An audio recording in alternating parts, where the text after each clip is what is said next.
बिस्मिल्लाहिर्रहमानिर्रहीम। अस्सलाम वालेकुम नादरीन, आप यूट्यूब चैनल देख रहे हैं, मैं इमरान ख़ान हूँ।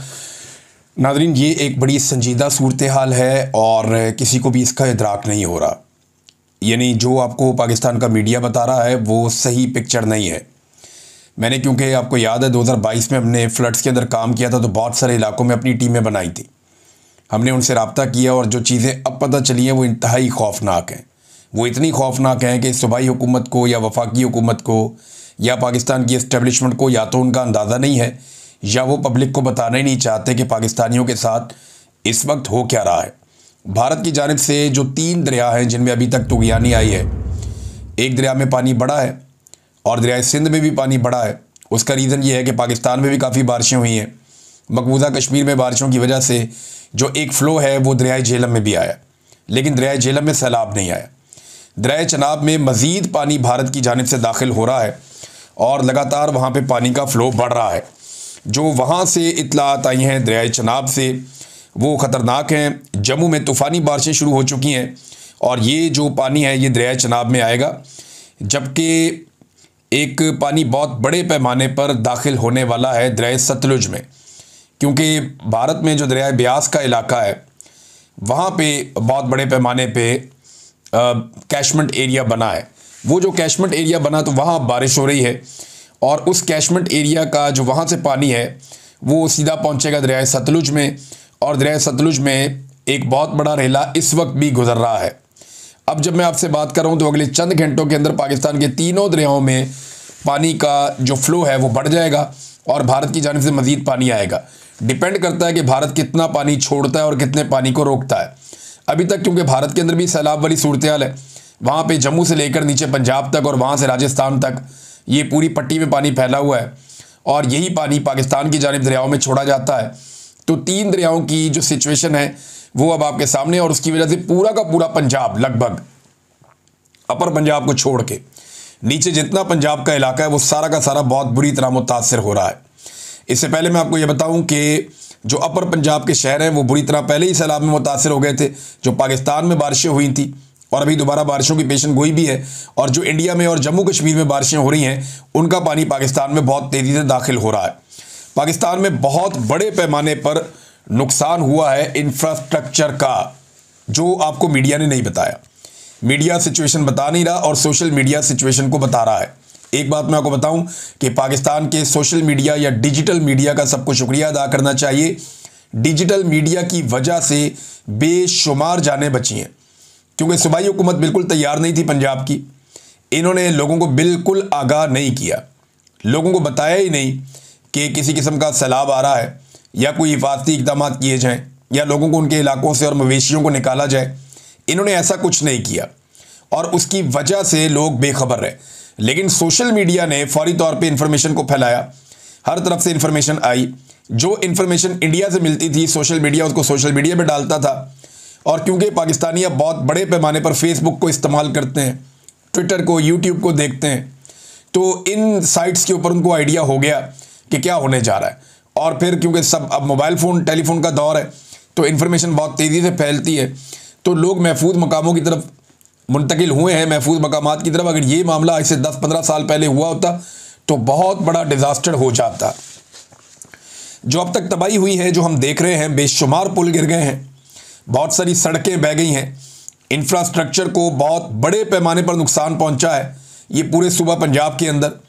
और ये जितना नुकसान हुआ है ये अभी बताया नहीं जा रहा, बल्कि हुकूमत इन चीज़ों को छुपा रही है। हुकूमत के पास 2 रास्ते हैं। पहली, वो कोशिश करेंगे इन चीज़ों को छुपाएं और नुकसान को कम से कम बताएं, और दूसरा रास्ता उनके पास ये होगा कि वो इसको बाद में इंडिया के खाते में डाल दें कि भारत ने आबी जारहियत की है। नाज़रीन, सैकड़ों जो देहात हैं उनके इलाकों में बेशुमार जो खड़ी फसलें हैं वो तबाह हो गई हैं और मुकम्मल तौर पर तबाह हुई हैं। जो फसलें ज़्यादा तबाह हुई हैं वो पूरी जो एक बेल्ट है जिसमें कपास की फसल मौजूद होती है सतलुज के साथ साथ और दरिया रावी के साथ आगे इलाकों में, तो कपास की फसल तकरीबन सारी तबाह हो गई है। चावल बहुत बड़े पैमाने पर उगता है इन्हीं इलाकों में जहाँ पे ये सैलाब आया है, तो चावल की फसल का बहुत बड़ा नुकसान हुआ, जबकि गन्ने की फसल का भी बहुत नुकसान हुआ है। गन्ना देखें, ये वो फसलें जो पानी ज़्यादा पीती हैं। तिलों की जो पैदावार थी वो भी बहुत बुरी तरह मुतासिर हुई है, और पूरे इस रीजन के अंदर जो सब्जियों की सप्लाई लाइन है वो बहुत बुरी तरह इफ़ेक्ट हो गई है। उसकी वजह यह है कि जो सब्ज़ियां हैं वो शहरों के आसपास जो देही इलाके हैं वहाँ पे सब्ज़ियाँ उगा के मार्केटों में पहुँचाई जाती हैं, ताज़ा सब्ज़ी। और अब सब्ज़ियों की सूरत हाल ये है कि फ्लड का पानी आने की वजह से वो तबाह हो गई हैं और सब्ज़ियों की कीमत भी मार्केट के अंदर एकदम बढ़ गई है। लोगों के मवेशी बहुत बड़े पैमाने पर मारे गए हैं। यानी अगर गांव में किसी की एक गाय या एक भैंस मर जाए ना तो लोग उनके घर में अफसोस करने के लिए जाते हैं, और अगर कोई बच्चा पैदा हो जाए या कट्टी पैदा हो ख़ास तौर पे तो लोग मुबारकबाद देने के लिए भी जाते हैं। लेकिन यहाँ भेड़ बकरियों को तो आप छोड़ दें, जो गायें हैं, जो भैंसें हैं, वो बड़े पैमाने पे हलाक हो रही हैं।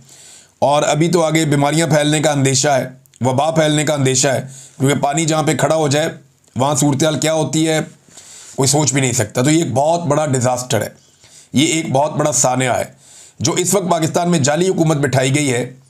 ये तो छोटे मोटे साने से या मामूली डिज़ास्टर से निपटने की सलाहियत भी नहीं रखती। ये तो हर चीज़ को सिर्फ कैमरे की आंख से देखते हैं कि थोड़ा बहुत मीडिया के अंदर अपनी इश्तिहारबाजी कर देते हैं, थोड़ा सा टिकटॉक कर लेते हैं। तो इस किस्म की चीज़ें करने के बाद इन्हें लगता है कि ये इस डिज़ास्टर से निकल गए। लेकिन ये जितना बड़ा सानिया है, इस सानिया के ऊपर इससे बड़ा सानिया ये है कि पाकिस्तान की मिलिट्री एस्टेब्लिशमेंट ने एक जाली हुकूमत पाकिस्तान पर मुसल्लत की हुई है, जो इतने संजीदा हालात में भी जाली कार्रवाइयाँ डाल रही है। यानी जो गंदम स्टोर की गई थी उसके ऊपर से भी पानी गुजर गया, वो भी तबाह हो गई। जो ज़रूरी आलात और मशीनरी है किसानों की वो बड़े पैमाने पर तबाह हुई है। तो अब मरीम नवाज साहिबा पहुंची। देखें ना, इस मौके पर भी अगर कोई सियासत करे और इस मौके पर भी अगर कोई टिकटॉक्स बनाए या कोई इस तरह की कार्रवाइयाँ डाले तो उसको आप क्या कहेंगे? क्या वो इंसानियत भी है उसके अंदर? ये वज़ीराबाद पहुंची मरीम नवाज साहिबा और नून लीग के कारकुनों से मिली। अब ये मीडिया ने साबित कर दिया, यानी जो पाकिस्तान का रवायती मीडिया वो साबित करना चाह रहा था नहीं मरीम नवाज बड़ी कुर्बानी दे रही है, पहुंच गई सलाम मुतासरीन के पास वज़ीराबाद। बाद में जनाब पता चला कि जहाँ पे कैंप बनाया गया था स्कूल में, मरीम नवाज के निकलने के बाद लोगों को भी निकाल दिया गया, कैंप को ताला लगा दिया गया, सारी चीज़ें बंद कर दी गई और फैसिलिटीज़ ख़त्म कर दी गई। ये सिर्फ मरीम नवाज को दिखाने के लिए या उसकी वीडियोज़ बनाने के लिए एक जगह पे ये कैंप जाली बनाया गया था। और ये जो मुकाम है जहाँ पे ये कैंप बनाया गया था, ये सैलाबज़दा इलाके से मेरी बात हो रही थी जो मकामी सहाफ़ी हैं उनसे। उन्होंने कहा जी ये कई किलोमीटर दूर है, जहाँ पे सैलाब आया है ये एरिया उससे कई किलोमीटर दूर है। और जिन लोगों को यहाँ पे बिठाया गया है उनमें ज़्यादातर लोग वो हैं जो नून लीग के वर्कर्स हैं, या वो लोग हैं जो सैलाब से मुतासिर नहीं हुए, ज़्यादा लोग वो हैं। और उन्हें बिठा के वहाँ पे मरीम नवाज साहिबा का एक ड्रामा करवा के, एक टिकटॉक्स बनवा के उन्हें वहाँ से वापस रवाना कर दिया गया और ये दिखावे के लिए एक कार्रवाई कर दी गई। लोग लगातार बता रहे हैं कि हमारा बहुत बड़ा नुकसान हुआ। किसान रहनुमाओं के जो बयानात हैं वो बड़े खौफनाक हैं। एक किसान रहनुमा है, उन्होंने एक स्टेटमेंट दिया है, ये स्टेटमेंट मैं आपके सामने रखूँगा अभी। वो ये कह रहे हैं कि ये खालिद बाट साहब है, ये किसान रहनुमा हैं। इनका ये कहना है कि 25 लाख एकड़ खड़ी फसलें तबाह हो चुकी हैं। सबसे बड़ा मसला ये पैदा हो चुका है, और ये जो फसलें मैंने आपको नाम लिए उन सबके इन्होंने नाम लेकर कहा कि ये तबाह हो गई। एक और चीज़ वो जो कह रहे हैं कि सैलाब आने से पहले ये काम शुरू हो गया था, जैसे ही किसान से गंदम उठाई माफिया ने तो अब गंदम की कीमत लगभग 75% बढ़ गई है। यानी इस वक्त जो गंदम की कीमत है वो बता रहे हैं कि 3500 रुपये फ़ी मन तक पहुँच गई है। ये 2000 रुपये फ़ी मन थी, 2021 लोगों ने बेचारों ने इससे भी कम में बेची हैं। किसान से गंदम खरीदने के लिए तैयारी कोई नहीं था, लेकिन जैसे ही माफिया ने किसान से सस्ती गंदम उठाई तो 2 महीनों के अंदर इसकी कीमत तकरीबन डबल हो गई। आप मुझे बताएं कि दुनिया का वो कौन सा कारोबार है जिसमें 2 महीने में जो आप पैसा लगाएं वो डबल हो जाए? बताएं मुझे, है कोई ऐसा कारोबार पूरी दुनिया में कि जो आप पैसा लगाएं वो 2 महीने में डबल हो जाए? 2 महीने पहले जब ये गंदम किसान के पास थी तो आधी कीमत पे थी। 2 महीने के बाद आज जब ये गंदम माफिया के पास है, मिडलमैन के पास है, ताजरों के पास है, इन सरमायादारों के पास है, तो उसकी कीमत डबल हो गई। ये खेल मरीम नवाज ने किसानों के साथ खेला है और जाली सरकार के जाली दौरे हो रहे हैं। एक जो है वो वजीर है वो ये कहता है कि जी मेरी सोसाइटी नहीं डूबी। और भाई पूरा पाकिस्तान डूब गया, उसको अपनी सोसाइटी की पड़ी हुई है कि जी मेरी सोसाइटी नहीं डूबी। और लोग वहाँ खड़े होकर बता रहे हो, बुजुर्ग है, मैं उनको सुन रहा था, वो रो रहे थे कि मैंने पूरे ज़िंदगी की जमा पूंजी यहाँ पे लगाई। ख़वातीन रोती रही हैं कि हमने अपनी ज़िंदगी की जमा पूंजी जेवर बेच बेच के घर बनाए और हमारे घर डूब गए वहाँ पे, ये पार्क व्यू सोसाइटी में अलीम खान की। और वो बजिद है कि नहीं मेरी सोसाइटी नहीं डूबी। और एक हुकूमत है टिकटॉकड़ियों की, वो ये कहती है जी हमारे सूबे के अंदर किसी किस्म का सैलाब नहीं आया और नुकसान नहीं हुआ। खावर घुम्मन साहब एक सीनियर जर्नलिस्ट हैं, उन्होंने बताया कि सिर्फ उनके इलाके में 7 अफराद अब तक की इतला के मुताबिक जाँ बहक हो गए हैं, क्योंकि ये गिद्ध लाशों को छुपा देते हैं और अदाद-ओ-शुमार नहीं बताते। लिहाजा मैं रिकॉर्ड की दुरुस्ती के लिए बता रहा हूँ कि सिर्फ मेरे इलाके में 7 लोग जाँ बहक हुए हैं। सोशल मीडिया ने अवाम की जानें बचाई हैं, वरना हुकूमत तो डिनाइल में थी, वो तो बता ही नहीं रही थी, कोई बात ही नहीं कर रही थी। नाज़रीन, पाकिस्तान में जो है वो ऐसा लगता है हमने इसको एक वेलफेयर स्टेट बनाना था, लेकिन इस मुल्क को हमने एक रियल स्टेट बना दिया है। जो पाकिस्तान की मिलिट्री एस्टेब्लिशमेंट है, उन्होंने इसको वेलफेयर स्टेट के बजाय एक रियल स्टेट बना दिया है। और इस कारोबार से मुंसलिक जो लोग हैं, जो दरियाओं के अंदर सोसाइटियां बना रहे हैं, पानी के रस्तों पे सोसाइटियां बना रहे हैं, जो कुदरती पानी के रस्ते बंद कर रहे हैं, जो ज़राअत को तबाह कर रहे हैं, जो पाकिस्तान के माहौल को तबाह कर रहे हैं, जंगलात को काट रहे हैं, उन लोगों की पुष्ट बनाई पाकिस्तान की मिलिट्री एस्टेब्लिशमेंट करती है। मिलिट्री एस्टेब्लिशमेंट इनके सामने आकर ढाल बन के खड़ी हो जाती है, इसलिए कि ये रिटायर फौजियों को नौकरियां देते हैं और बाद औक़ात हाज़िर ड्यूटी को भी। तो ये सूरत हाल बड़ी खौफनाक है। कल तक मलिक रियाज के साथ इनके बड़े सुर मिलते थे, आजकल अलीम खान से और बहुत सारे और लोगों से इनके सुर मिलते हैं पाकिस्तान की मिलिट्री एस्टेब्लिशमेंट के। तो इन्होंने हमेशा ताकतवर की और पैसे वाले की पूजा की है, और आज भी हम वही सिलसिला पाकिस्तान में चलता हुआ देख रहे हैं। नाज़रीन, पाकिस्तान ने ये जो सैलाब आया था ना 2022 में, इस पर इन्होंने पैसे इकट्ठे करने के लिए बड़ी कोशिशें की थी। इमरान खान साहब की हुकूमत गिरा दी गई थी, बाद में सैलाब आ गया था, तो शहबाज शरीफ साहब ने जनाब अक़वाम मुत्तहिदा के बुलाया जनाब सेक्रेटरी जनरल को, उसको दौरा करवाया, हेलीकॉप्टर पे जहाज़ पे फिराया। फिर उसके बाद ये गए यूरोप, सारे इकट्ठे होके वहाँ इन्होंने दुनिया को जफ्फियाँ डाली। इन्होंने कहा जी फ्रेंड्स ऑफ पाकिस्तान, ये वो, हमें पैसा दो, हमारा मुल्क डूब गया है। तो वहाँ पे 11 अरब डॉलर इनके बकौल प्लज हुए थे कि इनको 11 अरब डॉलर, ये बहुत बड़ी अमाउंट है, सारा इलाका दोबारा तमीर हो सकता था। लेकिन इन्होंने उसमें से जो कागज़ों के अंदर बताया जाता है कि सिर्फ 2.8 अरब डॉलर ये खर्च कर सके, और वो जो 2.8 अरब डॉलर खर्च किए ना, मैं आपको लिख कर देता हूँ कि उसमें से कम भी 70% अमाउंट तो खर्च ही नहीं हुई होगी, बल्कि इससे भी ज़्यादा मैं आपको बता सकता हूँ। और वजह यह है कि मुझे ग्राउंड पे कोई नज़र ही नहीं आता। बिलावल ने एक कच्चा घर दिखाया थोड़े दिन पहले, और तो कोई नज़र नहीं आया। बलूचिस्तान में इन्होंने कोई घर नहीं बनाए, पंजाब में इन्होंने कोई NGOs ने घर बनाए हैं, लोगों ने घर बनाए हैं। मैंने अपने दोस्तों के साथ मिलकर हम लोगों ने कोई 2000 मकानात हमने तामीर करवाए थे, लेकिन मुझे नहीं लगता कि पंजाब हुकूमत ने सारी ने मिलकर भी 2000 मकान बनाए होंगे, या सिंध हुकूमत ने सारी ने मिलकर भी 2000 मकान बनाए होंगे। तो काम नहीं किया इन्होंने। ये पैसा कहाँ गया, कोई जवाब नहीं है इनके पास। लोगों ने अपनी मदद आपके तहत आवाम को खड़ा किया था 2022 के सैलाब में, लेकिन ये सैलाब उससे ज़्यादा खौफनाक सूरत हाल इख्तियार करता चला जा रहा है। अब ये जो पानी इंडिया से पाकिस्तान के 3 इधर मशरकी दरियाओं वाली साइड पे आया, एक मगरबी दरिया है वो दरिया चनाब, अब ये पानी दरिया सिंध में जा रहा है, और आने वाले घंटों में या 1-2 दिनों में सिंध के अंदर अब एक बड़ी खौफनाक सैलाबी सूरत हाल पैदा होने जा रही है, और वहाँ पे पहले से तैयारी करनी पड़ेगी। सिंध को कई दिनों से पता है कि वहाँ पे क्या होने जा रहा है, किस किस्म की तबाही आ सकती है, लिहाजा तैयारी करना ज़रूरी है।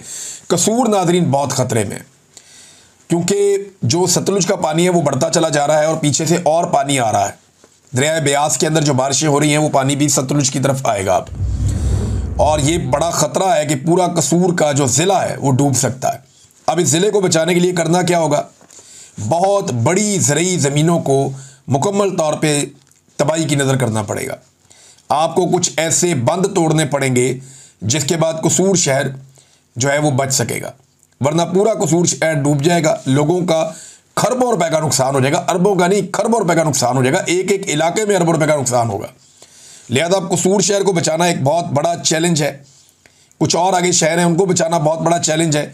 और दरियाए सिंध को कैसे मैनेज किया जाता है, क्योंकि दरियाओं के अंदर सोसाइटियाँ बन गई हैं, दरियाओं के अंदर लोगों ने डेरे बना लिए हैं, दरियाओं के अंदर जो है वो लोगों ने अपना अपना ऐसा निज़ाम बना लिया। और ये जो कच्चे के इलाके हैं यहाँ पे भी बड़े बड़े माफियात और कब्ज़ा ग्रुप हैं, और ये सियासतदान है ज़्यादातर, इन्होंने ज़मीनों पे कब्ज़े करके अपनी फसलें लगाई होती हैं। तो ये अपने आप को बचाने के लिए गरीबों की ज़मीनें और देहात जो है वो डबो देते हैं। जैसा कि मुबैना तौर पे अभी पार्क व्यू सोसाइटी को बचाने के लिए वहाँ पे लाहौर में कई इलाकों में पानी दाखिल करवा दिया गया बंद तोड़ के, लेकिन अल्लाह का करना ऐसा हुआ कि पार्क व्यू सोसाइटी भी डूब गई। उसने भी डूबना था, वो भी डूब गई, बच तो नहीं सकी वो। लिहाजा इसी तरह जो है वो रमज़ान शुगर मिल के बारे में लोग वहाँ खड़े होकर बात कर रहे थे। बहुत सारे लोगों ने इंटरव्यूज़ दिए कि शरीफ ख़ानदान की जो रमज़ान शुगर मिल है, और एक लोगों ने बताया कि चनियोट में जो शुगर मिल्स हैं, इन मिलों को बचाने के लिए बंद बांधे गए और किसानों के घर और उनकी ज़मीनें और आम शहरियों की जो कच्ची आबादियाँ हैं उनको डबो दिया गया कि जनाब ये बड़े बड़े लोगों की मिलें महफूज रहें, ये मिलें बचनी चाहिए, और इन मिलों से वो लोग अरबों रुपया कमाते हैं, तो इनको बचा लो, गरीबों के घर बहने दो, गरीबों के घर डूबने दो। ये मिलों के मालिक इतने अमीर होते हैं ना कि अगर पानी चला भी जाए तो ये फिर भी उसको ठीक कर सकते हैं, लेकिन गरीब आदमी इतना गरीब होता है कि एक दफ़ा उसके घर से पानी गुजर जाए ना, या एक दफ़ा पानी चढ़ जाए, तो अगले 10 साल तक बेचारे की कमर सीधी नहीं होती। और ये बात एक हकीकत है, ये लोग नहीं समझेंगे। वो बाकी ज़िंदगी एक नई शुरुआत में गुजार देता है और उसको बहुत स्ट्रगल करनी पड़ती है, ये सच्चाई है। तो नाज़रीन, जो पहले पाकिस्तान को पैसा मिला वो भी सलाबत खान पे इस्तेमाल नहीं किया गया, तो अब पाकिस्तान को पैसा कौन देगा और कैसे पैसा पाकिस्तान को मिलेगा, ये एक बहुत बड़ा सवाल है जिसका इस वक्त हमारे पास जवाब नहीं है। कुछ और नाज़रीन खबरें हैं। एक तो नाज़रीन ये कि मुसद्दिक मलिक साहब ने यह दावा किया कि दरियाओं की ज़मीनें काट कर होटल हाउसिंग स्कीमें बनाने वाले ताकतवर अफराद के खिलाफ कार्रवाई होगी। ये मुसद्दिक मलिक ने कहा। ये कार्रवाई नहीं कोई कर सकता, जो ताकतवर लोग हैं उनके खिलाफ नहीं हो सकती। वो अमीर मुकाम का होटल था ना दरिया के बीच में, अली अमीन गंडापुर ने सिर्फ एक दीवार का एक छोटा सा हिस्सा गिराया। उसके बाद अली अमीन गंडापुर को साथ बैठ के उनके साथ मामला तय करना पड़ा गवर्नर हाउस में। वरना देखें ना, जिस आदमी का वहाँ पे होटल बना हुआ है, जिसने इतना बड़ा एरिया कवर किया हुआ है, दरिया का रास्ता रोका हुआ है, गरीबों के सारे होटल गिरा दिए, और उसका बड़ा होटल जो बिल्कुल सेंटर में है, जिसने सबसे ज़्यादा रास्ता रोका है, उसको ये गिराने के लिए गए तो एक दीवार की चंद ईंटें हटाने के अलावा ये कुछ नहीं कर सके। बाद में 2 मरतबा गंडापुर साहब उन्हीं के साथ देखे गए, अमीर मुकाम के साथ, और उन्होंने अमीर मुकाम के साथ अपने मामलात फिर ठीक भी किए। हो सकता है माफ़ी भी मांगनी पड़ी हो, लेकिन देखें ना, ताकतवर आदमी है, कुछ नहीं कर सके। इसी तरह अलीम खान की सोसाइटी अगर पानी में बनी हुई है, या और ताकतवर लोगों की सोसाइटियाँ अगर पानी में बनी हुई हैं, तो ये हुकूमत कुछ भी नहीं कर सकती उनके खिलाफ, ना ये करना चाहेंगे। वजह यह है कि पाकिस्तान की एस्टेब्लिशमेंट भी रियल स्टेट का कारोबार करती है, और वेलफेयर स्टेट को बनाते बनाते पाकिस्तान को रियल स्टेट बना दिया है। लिहाजा ये इनका कारोबार है, ये इसके अंदर कुछ नहीं करेंगे। पाकिस्तान के अवाम को ये कीड़े मकोड़े समझते हैं, और कीड़े मकोड़े क्या बेचते हैं। इनकी तवज्जो किस तरफ है, जरा ये खबर देखें आप।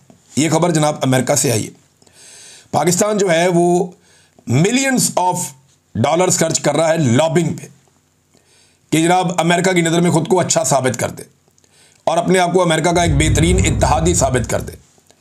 और ये हो रहा है जनाब मौजूदा रजीम में। आसिम मुनीर साहब, मोहसिन नकवी साहब, इसाक डार साहब, दिन रात इसके ऊपर मेहनत की जा रही है।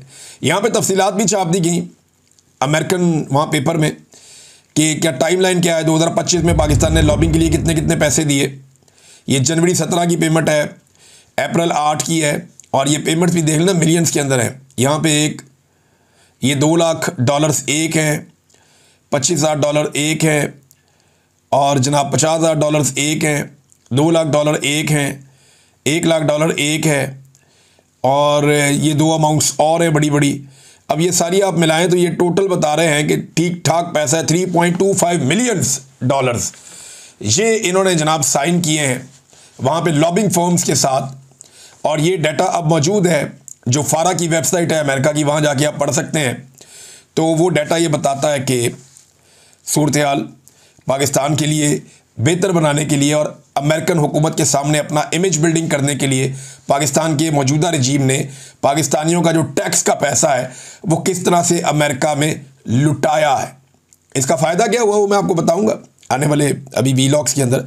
कुछ डेवलपमेंट्स अमेरिका में हुई हैं वो मुझे आपके साथ शेयर करनी है, लेकिन एक चीज़ मुझे आपको बतानी है। देखिए, जितनी मर्ज़ी मुखालफत हो या जो मर्ज़ी हो, बात ठीक करनी चाहिए। इंजीनियर मोहम्मद अली मिर्ज़ा के साथ मुझे ऐसा लगता है कि ज़्यादती हो रही है। ख़बर मैंने आपको पहले सुना दी थी, मैंने पूरा वो केस देखा है। मौलाना तारिक मसूद साहब को भी मैंने सुना, 2-4 और उलमा को मैंने सुना। तो अब मौलवी जो है ना वो इंजीनियर मोहम्मद अली मिर्ज़ा के ख़िलाफ़ अपना स्कोर सेटल करना चाह रहे हैं, ऐसा लगता है। इंजीनियर मोहम्मद अली मिर्ज़ा को आप कुछ भी कहें, लेकिन आप उन्हें गुस्ताख़ रसूल कैसे कह सकते हैं। मौलाना तारिक मसूद साहब ने यह कहा कि ये उन्होंने एक किसी और की बात सुनाई है और किसी और की तरफ रेफ़र किया है।